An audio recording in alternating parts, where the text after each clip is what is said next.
Today's edition of the Spot Track Podcast is presented by Better Edge. Visit betteredge.com right now. Use that code SPOTTRACK at registration. Grab $20 in the house and get gambling on the big Week 16 of the NFL. How about some NBA Cup Finals? That's tonight, actually. Probably just a few hours away from when you're listening to this. All of that available right now on betteredge.com. Use code SPOTTRACK to get going. My name is Mike Ginnitti. It is Tuesday, December 16th. Week 15 is in the books. Big win for the Steelers last night to supplant themselves firmly in the playoff picture, and I guess in the division picture as well. A full one-game lead for Pittsburgh now over Baltimore as we get down to the nitty-gritty of things. A couple things. Chiefs offseason, Dolphins offseason, both have been eliminated officially. Both have things happening, roller coaster rides that they've gone through 2025 and that they're about to leap into in 2026. We'll dive into some numbers and some names for both of those teams. It's NBA trade season officially. I'll let you know what that means in just a few moments. And then Dan Soemann on the back end to discuss 5 names that are percolating in the Major League Baseball trade world, real names that I think could really impact the 2026 season if they move, if they don't move. And Dan's going to give us his thoughts on what he's hearing with those names specifically in just a few moments as well. Let's talk Chiefs. I didn't see this one coming. Who saw this one coming? If you have this, good for you. You're probably cashing at the bank as we speak. For those of you watching, I'm going to bring this onto the screen. This is the latest financial preview. I've done, I think, 13 of these now. So we're about halfway home. Every time a team gets eliminated from the postseason, I dive into their offseason situation. That would be 2026 cap space, draft picks as we have them currently, including some projected comp picks, notable free agents, and market valuations for each one. Some early questions, which I'll get to here with the Chiefs in a second. Extension candidates, fifth-year option decisions that would be due May 1st. And then bubble players, trade candidates, release candidates, etc. I've also done this year, kind of brand new, players who probably are going through a cap conversion here in a few months. So they've got high cap hits, they've got guaranteed salary, their team needs cap space. Which players are probably getting their salaries converted, and what does it look like, and what kind of space can be opened up in doing exactly that? So each one of these team specific previews is kind of broken down in that regard. Sometimes there's not an extension candidate.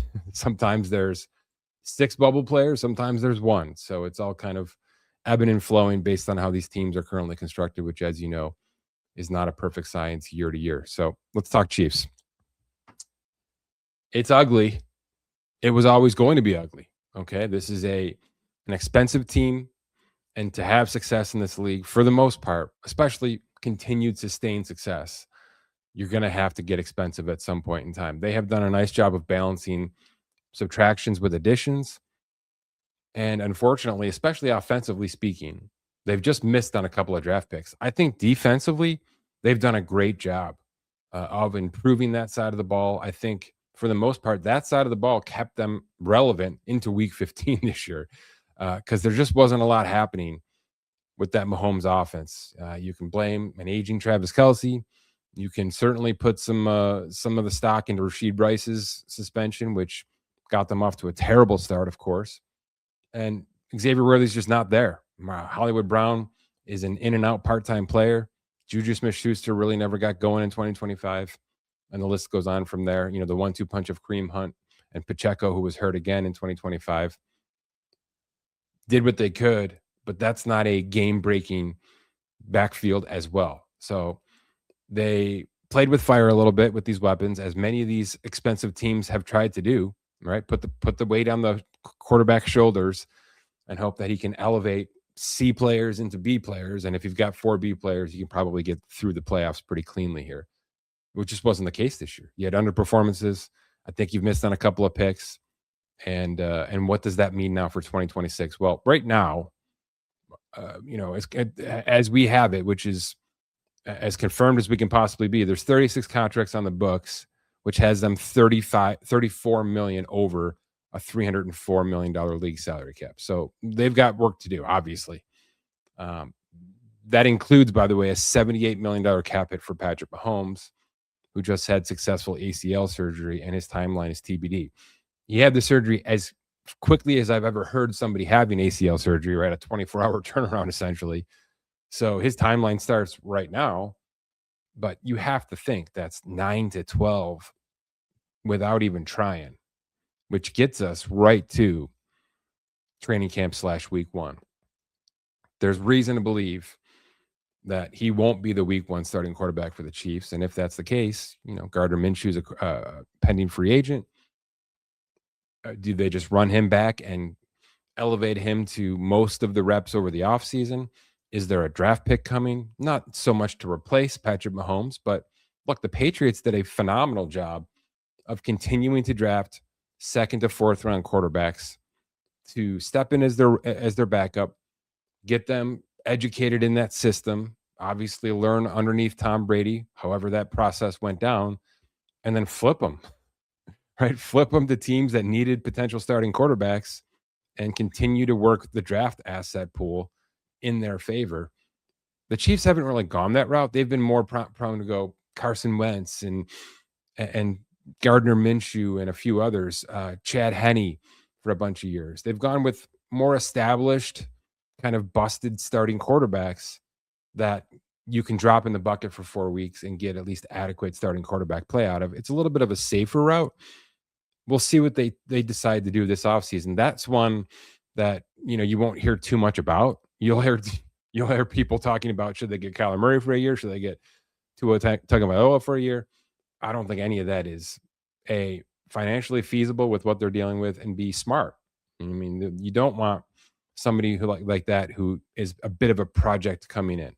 You want somebody who maybe not have the physical talents to be an 18-week starter in this league, but certainly can do it over 4 weeks or 6 weeks. That's Ryan Fitzpatrick in a nutshell. Okay. I mean, just the guttiest, smartest, gift, certainly capable quarterback, but it just wasn't going to hold up from a scheme standpoint, from a physicality standpoint for a full season, and certainly not for multiple full seasons. That's what the Chiefs, I think, need through 2026. And quite frankly, that's how they've operated for the past half a decade with Patrick Mahomes at the helm. So we'll keep an eye on what that's going to be exactly. And again, we don't know the exact timeline, but it sure seems like week 1 is in doubt for Patrick Mahomes heading into 2026. What does his contract look like, by the way? He made $50 million and change this year, cash. He's going to make another $50 million and change next year, cash. And there's another I believe a balloon $57 million payment for 2027. That was always the kind of line of demarcation for this contract, after which, as long as everything is smooth sailing, you're probably going to kick the can, start fresh on a contract, and go from there at $70 million a year, depending on where things stand currently from a financial standpoint. So I think we're relatively safe here from a renegotiation standpoint for 2 more full seasons. But the $78 million cap hit for sure will have to be addressed. We'll talk about that at the bottom of this here. The only other offseason question I have is will the Chiefs put the gas pedal down all the way in 2026? Or will there be some conversation, or at least some question, as to whether they'll sort of treat this as a gap year? Will they slow play bringing back Mahomes? Maybe it's a week 6 return. And in turn, move out some of the bigger contracts, maybe let some of the free agents walk, turn to a draft that they could essentially have 9, 10, 11 draft picks if they do things properly here.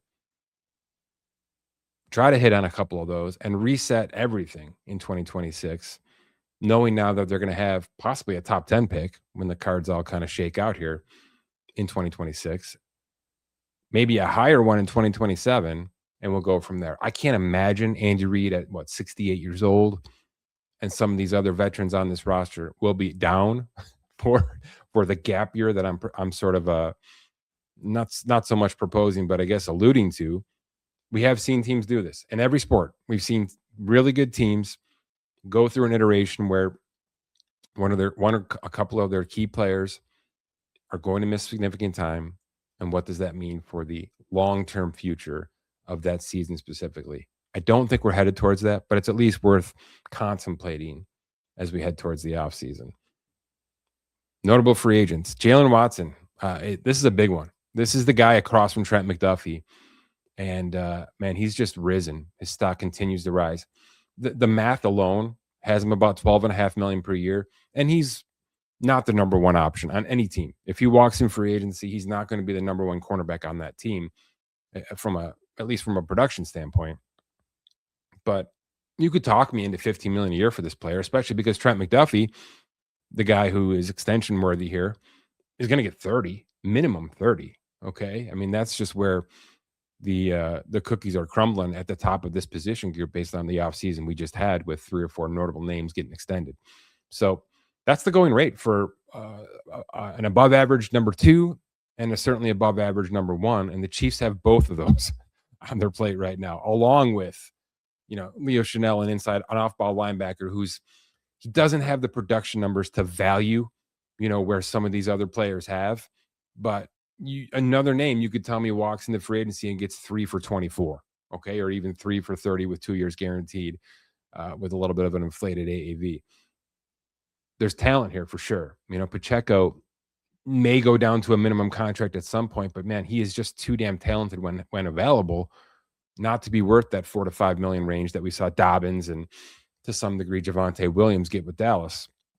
That's the conversation he's in, but teams may have a massive red flag on his availability as he walks into free agency.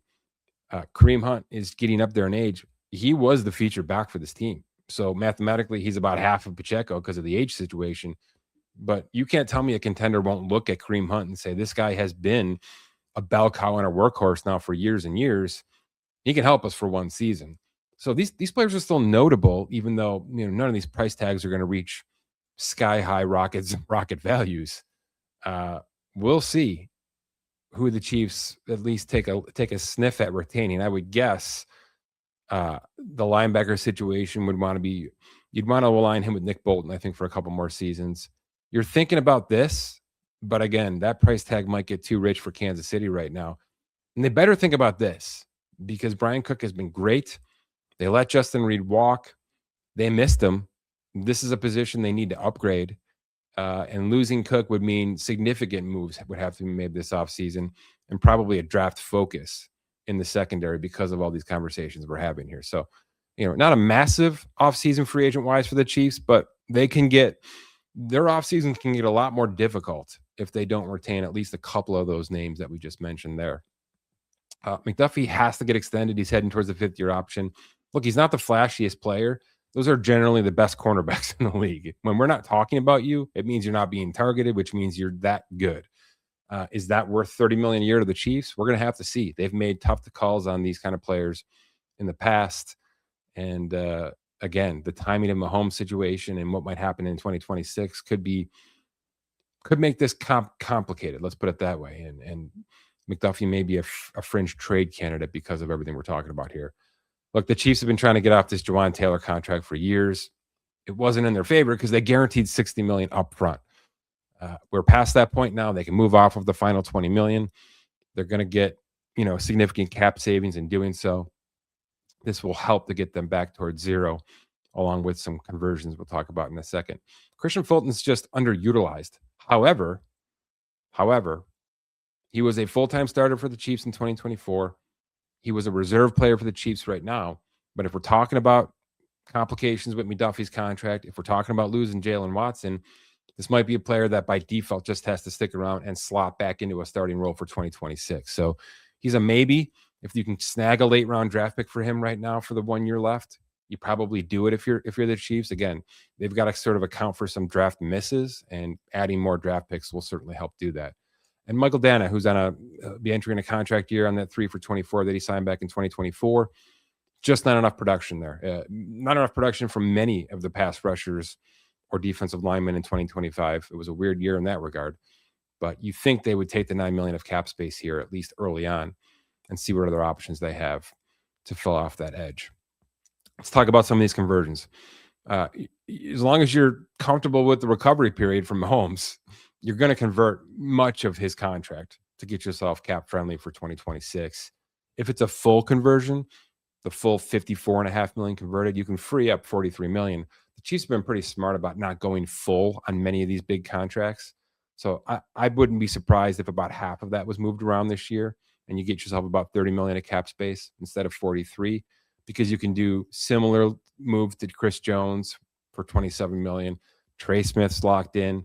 That can free up almost 15 million, and Bolton's locked in, which is another 11 right there. So, if you're adding everything up here that I've got proposed, you're over $100 million of cap savings, which gets you from minus 34 to positive 50 something. Okay. I don't think they'll be that aggressive with these conversions because, again, it's a damaging situation if a contract blows up on you or if an injury happens down the road. So I think they'll be a little bit more conservative with these moves, but these are the maximum moves for the fully guaranteed 2026 salaries at the top of the Chiefs table. All right, let's move to a much more complicated situation, which is the Miami Dolphins. Again, they were officially eliminated last night after their loss to the Pittsburgh Steelers. And unfortunately, Tua Tagovailoa did not have the comeback season that we wanted him to have. He's been better. He's been a game manager. Much of this offense has been running through Devon Achane in that running game, which you can understand. I mean, it's just good coaching and good scheming to do this. You are band-aided and covering up for a quarterback who cannot elevate your offense. And unfortunately, we've seen too much evidence now to say otherwise about what Tua has done with Miami. So quickly, just running through things before I get down to the novel that I had to write about Tua and his situation. They're a little bit over right now, Miami. They've got 36 contracts on the books. They're about 1.6 over the projected 304 cap. So there's certainly some work to do, but there's going to be some easy ways to free things up here. They've got 8 draft picks, including 3 third-rounders. They've got their own. They've got the Philly one, and they've got one more sitting there in the middle of that draft. So that will help in this quick turnaround rebuild that we think they're about to go through. Will Mike McDaniel be the head coach? I don't know. They don't even have a GM right now. So that's step one, is hiring a GM. Hiring a GM who has an idea about this coaching staff, about this scheme, and has an idea about what the situation is with Tua, which I'll get to in a second here. Look, one of the bright spots the past 6 weeks or so has been this defense.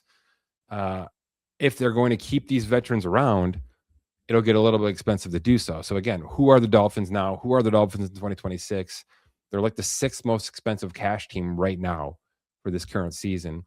You have to think they're going to try to reduce that for 2026 as they go through this aggressive or at least delayed quarterback transition. We'll get to that. But Minka's been good. All right, he's 29 years old. You want him to get another contract here before 30 if you're his agent. He's heading into a contract year, set to earn about $16 million. The cap hit's somewhat high for what the Dolphins were having to deal with here as a whole. So I think both sides will be motivated to get something done.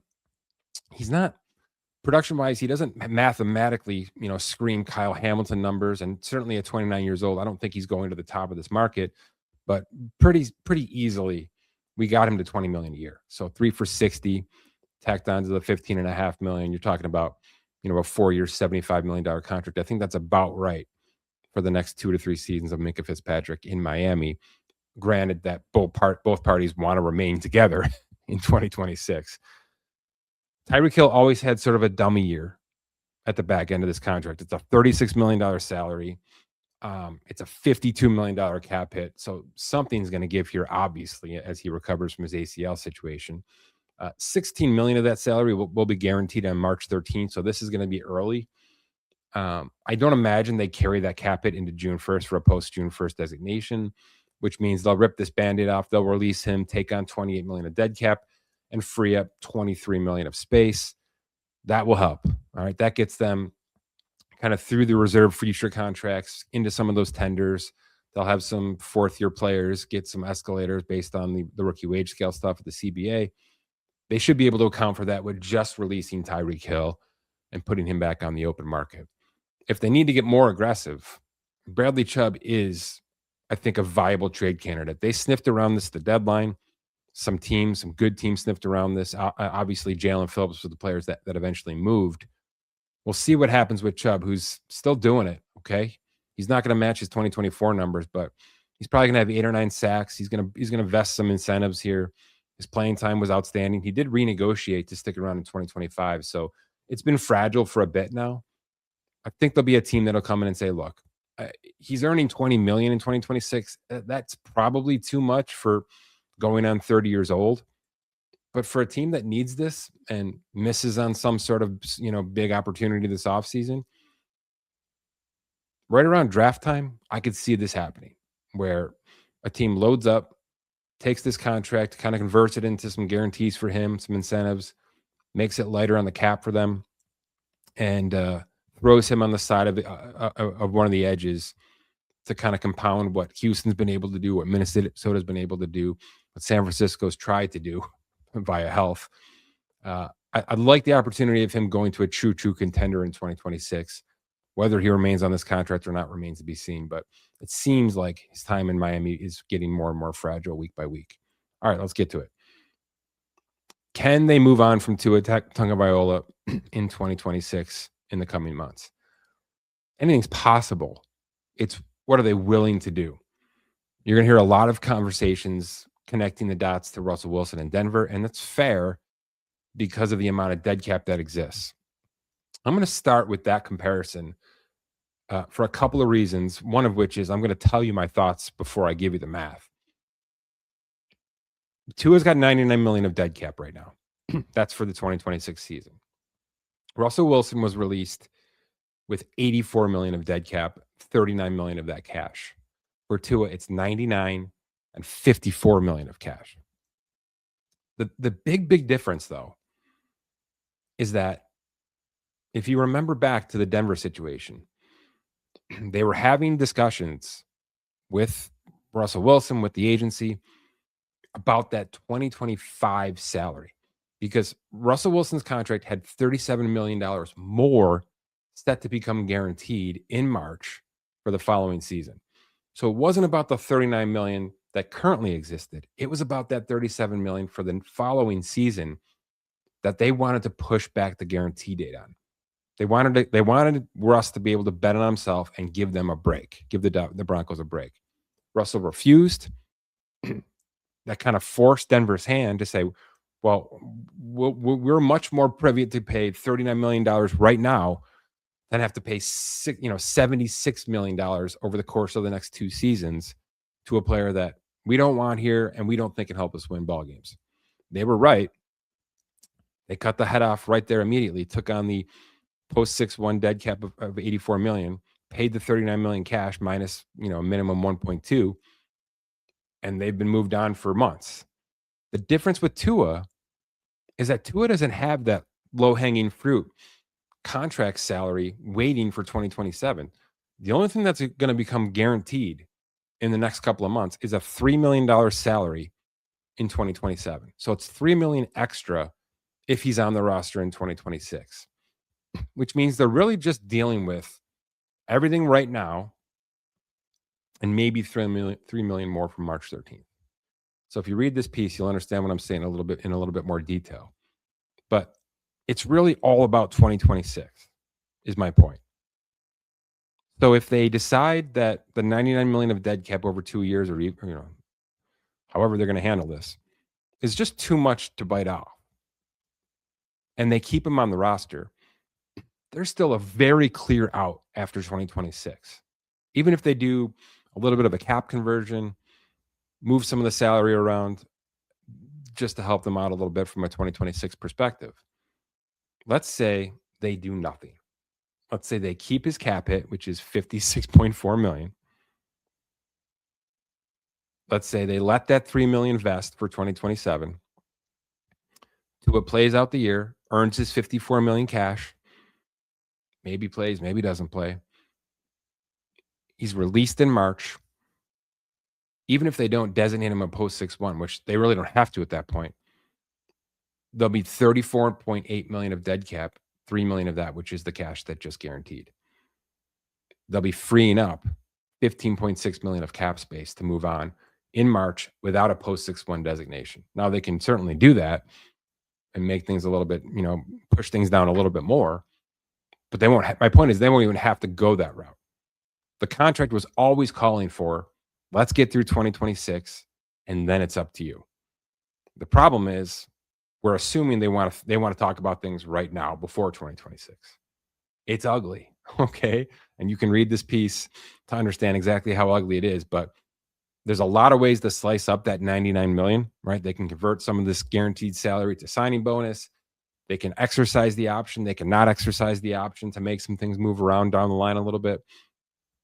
I've laid it out as much as I could here. But at the end of the day, they're not motivated to do this as much as the Denver Broncos were with Russell Wilson because of that future salary. So I don't think we're going to get here. I really don't. I understand from a football perspective, this is not the guy you want out there for 17 weeks representing your offense. But there's a world where new GM comes in, understands exactly all of this, is prompted as part of the interview process that part of this job is going to be having to deal with Tua for 2026 because that's just the way the cookie crumbles with this contract. And, you guys can deal with the football side of that however you need to. If we need to pay him $54 million to be Quinn Ewers' backup, we're going to be on board with that. So those conversations are going to have to happen with the interview process and certainly with the head coaching situation if Mike McDaniels is moved on from. But it just seems reckless to cut the head off, take the 99 dead cap for a situation that you probably can't fix on the fly anyway. Okay. I don't think any of these quarterbacks coming in, if it's Mac Jones, if it's Daniel Jones, if it's, draft pick number, whatever, if it's Quinn Ewers, I don't think any of these options are going to elevate this offense within one season from 0 to 100.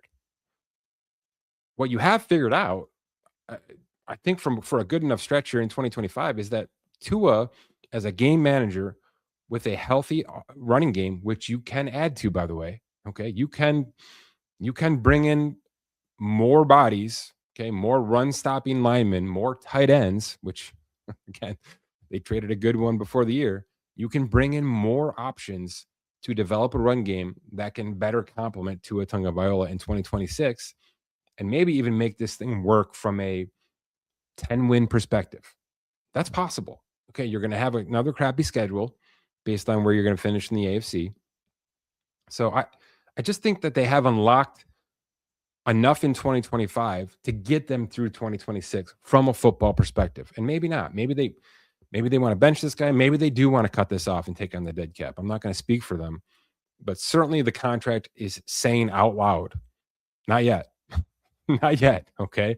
We got to get through this one more time, and then it'll be kind of smooth sailing in March of 2027 to move on from this thing, maybe to trade him if things go really well in 2026, and then we'll go from there. Again, a little bit of cap trouble for Miami, some aging veterans that are certainly going to fall off the books, could get traded, could get extended. There's a mixed bag is the easiest way to say this, and there's certainly a big job for that incoming GM, whoever he or she may be. Okay, a couple things quickly, and then we'll get Dan Soemann in here and talk some baseball. I have a wonderful tweet from our good friend Keith Smith. This was yesterday morning with his cup of coffee. It's kind of Christmas came early for him. December 15th is a big day in the NBA. It's when many, many players who had just signed over the summer become officially eligible to be traded, which means that the restrictions that you saw in our trade machine or along with contracts on our site or just on the socials have been lifted for 82 players, big names. And you can now hit our trade machine and go nuts with a possible Giannis trade, a possible Sabonis trade, whatever you think is going to happen over the course of the next 6 or 7 weeks, approaching that February trade deadline, which is usually pretty darn good. This league has become a midseason trade league and certainly a July trade league as well. And you can obviously see the full nuts and bolts of how these things break down in our trade machine, which I'm biased, but I do think is the best that currently exists. And I'll credit to Keith and Scott Allen for putting together a pretty monstrous piece of NBA equipment out there, which has become very, very relevant as of yesterday's deadline. Let's talk some Major League Baseball trade possibilities with Dan Soemann. All right, Dan Soemann is here. Let's run through 5 names, Dan, that I think I'm hearing some trade rumors about that seem to have pretty good momentum. Let's start in Philly, who just signed Adolis Garcia to a $10 million contract, which means that they no longer have a spot for Nick Castellanos, as we've been hearing for quite some time now. He's due $20 million.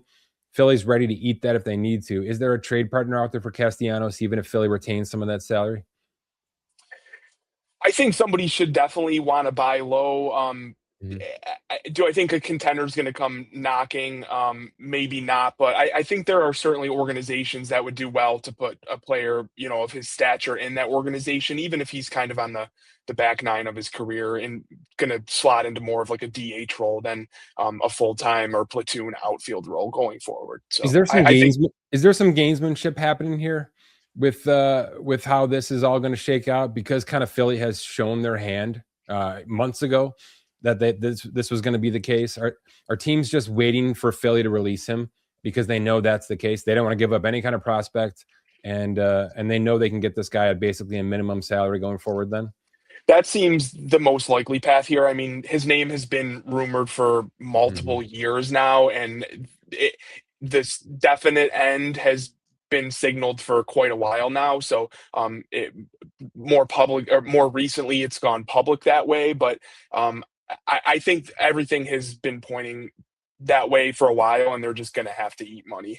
Yeah, it seems like that. Next one's interesting. I haven't heard too much about this until about a week ago when the December meetings wrapped up in Orlando. Jazz Chisholm from the Yankees, who's entering the final year of arbitration. He's probably going to make around $12 million this year. I have 2 parts to this one. Why would the Yankees want to move on based on their current situation and their window of contention, and just how much steam do you think this has? The reasoning why, I guess I don't really know, other than Yeah. maybe there's some locker room. It seems like he's been a polarizing player anywhere he's been. We've seen more of that in New York. I don't want to lean into that narrative without really knowing anything. He is a super valuable player in a lot of ways, but that could certainly be a spot that they look to upgrade before they kind of run into this, in his walk year issue Mhm. that they've had in like I think 3 straight seasons now. So. Yeah, I mean, pretty much career power numbers though in Yankee Stadium, as you might expect. So seems Yep. like it's a good fit, but you're right. There could be some behind the scenes stuff that is forcing them to get out of this thing a little earlier than anticipated. Nolan Arenado, man, I don't know. I feel like every offseason there's an attempt to be made here. We're getting towards the end of this contract. There's a 2 for 31 remaining on this thing. There's some deferred stuff built into that as well. But where do we stand here? Is this Castellanos type situation soon, Dan, where you think St. Louis might just pull the plug, or is he still too good defensively to think in that regard yet?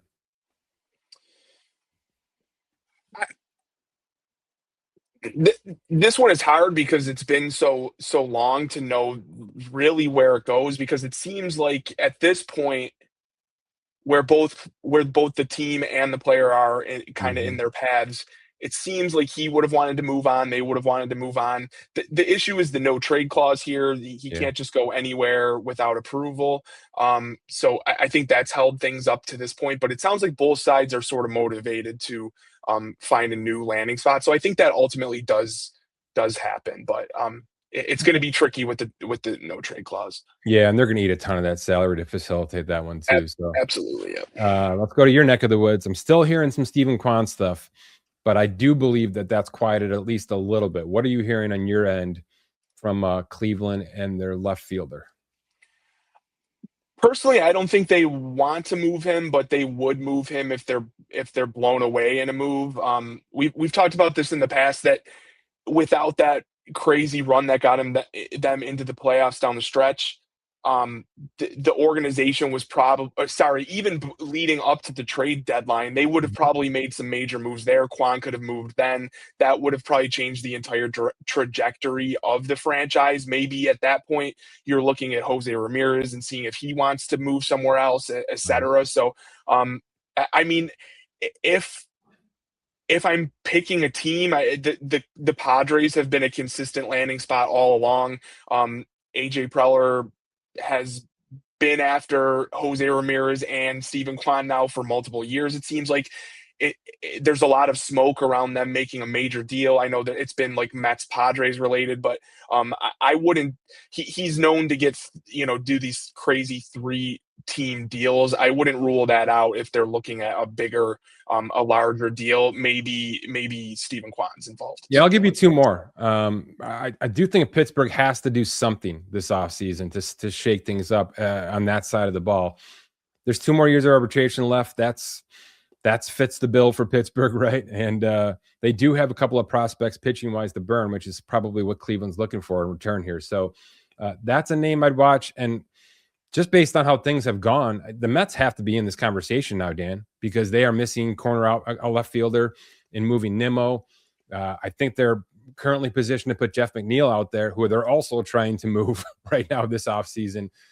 So there's kids involved. There's some youth that could come up. But if you could establish yourself with Steven Kwan for 2 years of arbitration, I think the Mets would be in on that. So I think that's probably a name to watch as well, and probably why he might get back in the focal point of trade talks over the next few weeks as well. Let's finish strong because it's not going away. And I'm going to go rapid fire with you when we finish this conversation. But Tarek Skubal still seems like it's possible, Dan. There's not extension conversations happening in Detroit. It does seem like bridges have been burned with that initial offer that was made, which was based on injuries and red flags and all sorts of things that are long, long gone. I mean, this is a $400 million pitcher, kind of any way you slice it, starting in 2027. So what becomes of him in 2026? Yeah, I think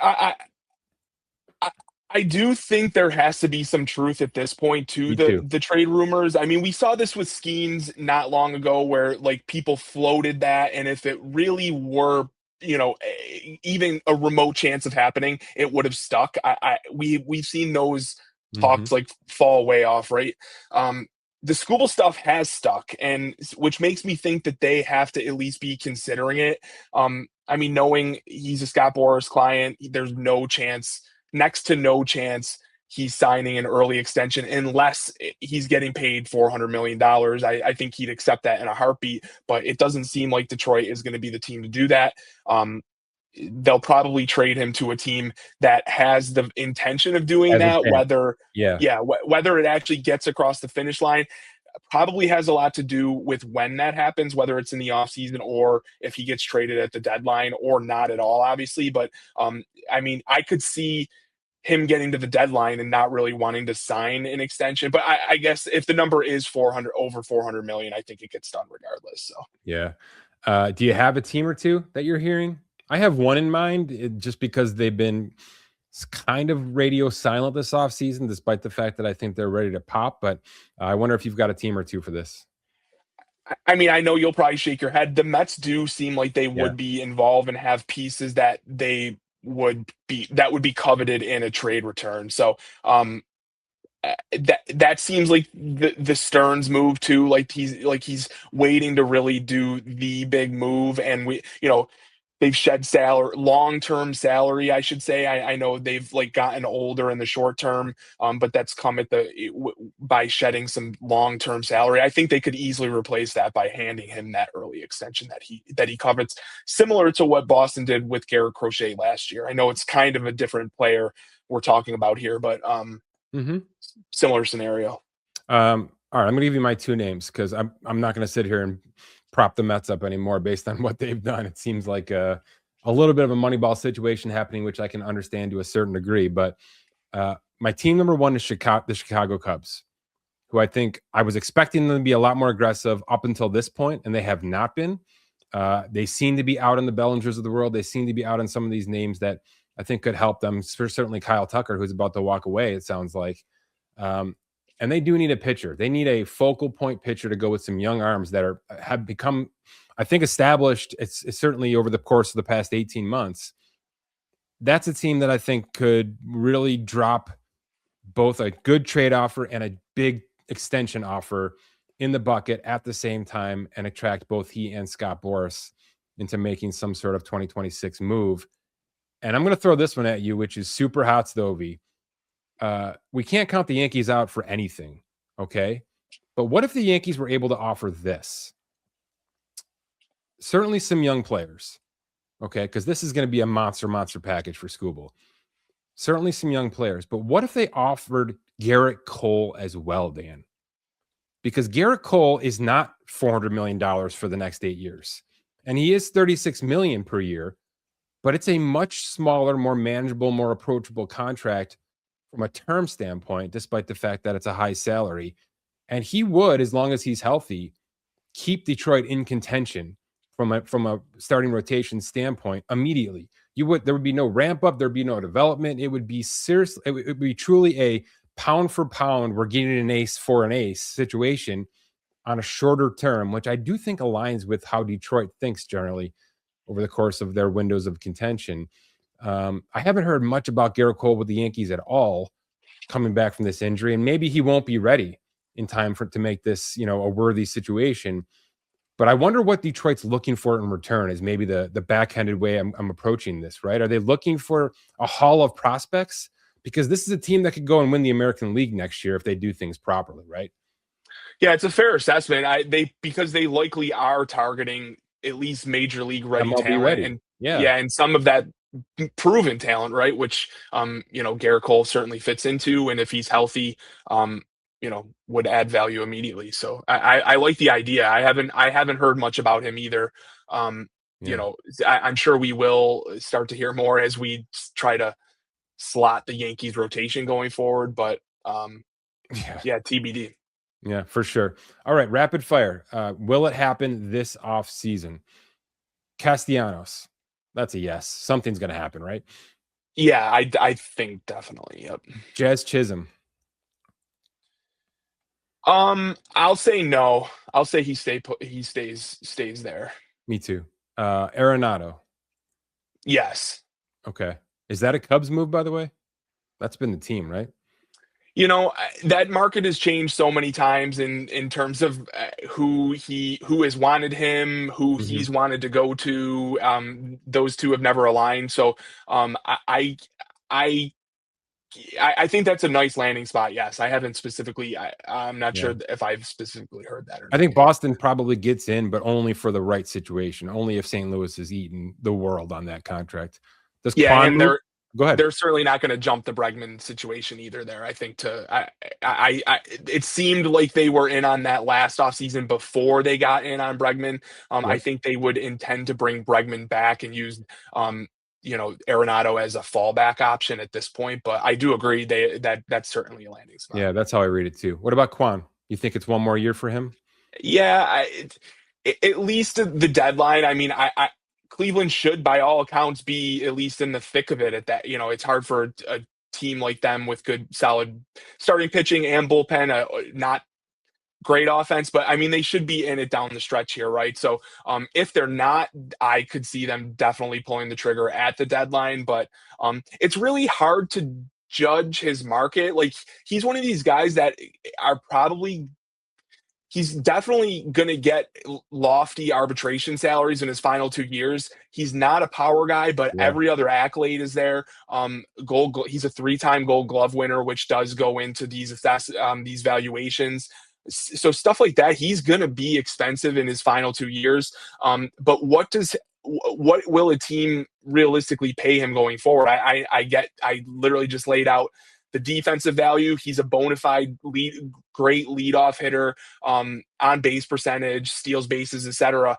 It's just the power numbers, but power pays once you hit free agency. So really, what is his long-term valuation? It's hard to judge. So I think ultimately it seems Cleveland has been trying to sign him to an extension. I believe they offered him the Miles Straw extension, like the year after Miles Straw got it, which he wasn't thrilled about. No. So it seems like he's destined for hitting free agency or an extension with a different team, in my opinion.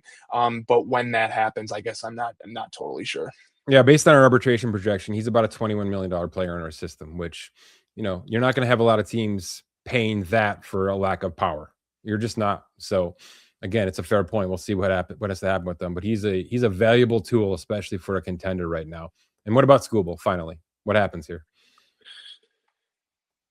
I think he moves, and I wouldn't be surprised if he doesn't, but I think there's been enough smoke here for long enough that some team who's ready to jump the shark and pay him that long-term extension. I mean, I guess I have confidence that there's a few teams who would pay the money that have the prospects, the Mets, specifically the Dodgers. No one wants to hear that, but one of those teams could certainly pay prospect capital to sort of jump the line if they know they're willing to commit and could get it done before he hits free agency next offseason. All right, man. Great stuff. Appreciate it.